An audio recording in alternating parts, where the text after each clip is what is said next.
আজকে মূলত ৫টি দাবি নিয়ে আমরা এই বিক্ষোভ মিছিলের আয়োজন করেছি। প্রথম দাবি হচ্ছে আমাদের এই দেশে সমস্ত অপরাধীদের শাস্তি সুনিশ্চিত করতে হবে, সমস্ত রোগীর সুচিকিৎসার ব্যবস্থা করতে হবে। আমার অধিকারকে হরণ করে কেউ তার নিজের অধিকারকে প্রতিষ্ঠা করতে চাইবে, এটা অনৈতিক। প্রত্যেকটা রোগীর চিকিৎসা পাওয়া তার মৌলিক অধিকার। পরে রোগীর চিকিৎসা পাওয়ার যে মৌলিক অধিকার, সেই মৌলিক অধিকারকে হরণ করে, অবহেলা করে কেউ যদি কোনো আন্দোলন করে, লড়াই করে, তার অধিকারে লড়াই করে, সেটা অনৈতিক বলে আমরা মনে করি।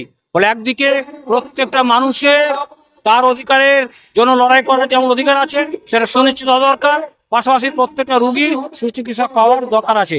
সেই জন্য আরজিকর সহ এই রাজ্যে এবং রাজ্যের বাইরে গোটা দেশে যে সমস্ত মহিলা প্রতিদিন নির্যাতিত হচ্ছেন, খুন হচ্ছেন, ধর্ষিত হচ্ছেন, প্রত্যেকের আমরা ন্যায়সঙ্গত সুবিচার চাই।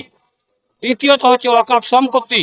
ওয়াকফ সম্পত্তি সম্পর্কে একটা সাধারণ ধারণা আছে, ওয়াকফ সম্পত্তি মূলত মুসলমানদের বিষয়টা এমন নয়। মুসলমানদের ছাড়া ওয়াকফ সম্পত্তি হিন্দুদের আছে, খ্রিস্টানদের আছে, বৌদ্ধদের আছে, শিখদের আছে।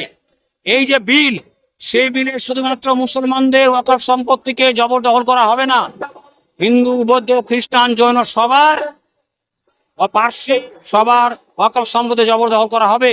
ফলে এই বিল হচ্ছে মুসলিম সহ সমস্ত ধর্মীয় সম্প্রদায়ের ওয়াকফ সম্পত্তিকে জবরদখল করার একটা নীল নকশা।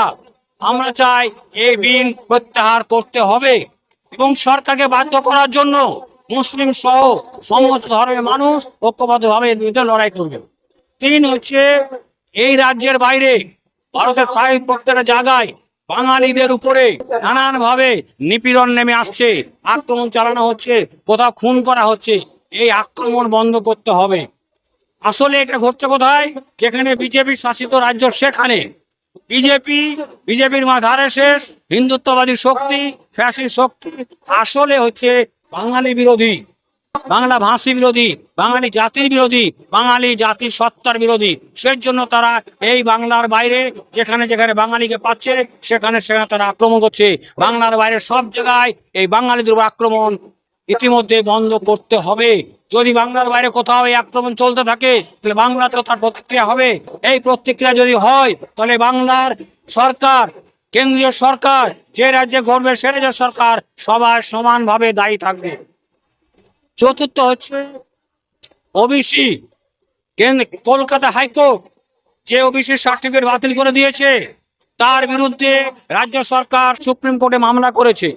আমরা প্রথম থেকে বলে আসছি যে রাজ্য সরকার যথার্থ আন্তরিকভাবে গুরুত্ব দিয়ে সুপ্রিম কোর্টে তার ভূমিকা পালন করছে না।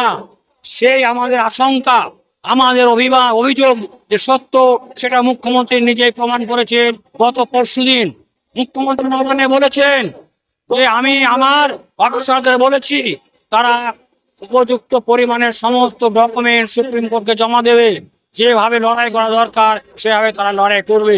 এটাই প্রমাণ করে যে মুখ্যমন্ত্রী গত পরশুদিন যে কথা বলেছেন তার আগে রাজ্য সরকার, মুখ্যমন্ত্রী, রাজ্য সরকারের অফিসারেরা সুপ্রিম কোর্টে যথার্থ ভূমিকা পালন করেননি। যদি যথার্থ ভূমিকা পালন করতো তাহলে পরশুদিন মুখ্যমন্ত্রী সে কথা বলতে হতো না। আমি আবার দাবি করছি যে মুখ্যমন্ত্রী যে দাবি করেছেন সেটার উপরে মানুষের আস্থা কম আছে। আমরা আস্থা হারাতে চাই না, আমরা মুখ্যমন্ত্রীর উপর আস্থা রাখতে চাই। আশা করবো মুখ্যমন্ত্রী যে দাবি করেছেন সে যথার্থভাবে সুপ্রিম কোর্টে লড়াইটা করুক। আমাদের শেষ দাবি হচ্ছে যে আমাদের দেশে জাতিভিত্তিক জনগণনার কথা উঠছে, সেই ক্ষেত্রে শুধু জাতিভিত্তিক জনগণনা করলে হবে না, কোন জাতিগোষ্ঠীর জনসংখ্যা কত সেটুকু বলে দিলে হবে না। প্রত্যেকটা জাতিগোষ্ঠীর আর্থসামাজিক অবস্থার কথা স্পষ্ট করে জনগণনায় আসতে হবে। কোন জনগোষ্ঠীর জনসংখ্যার সাথে সাথে সেই জনগোষ্ঠীর আর্থসামাজিক অবস্থা স্পষ্ট করে বলতে হবে। এই 5টা দাবিতে আমরা আজকের এই বিক্ষোভ মিছিল আয়োজন করেছি।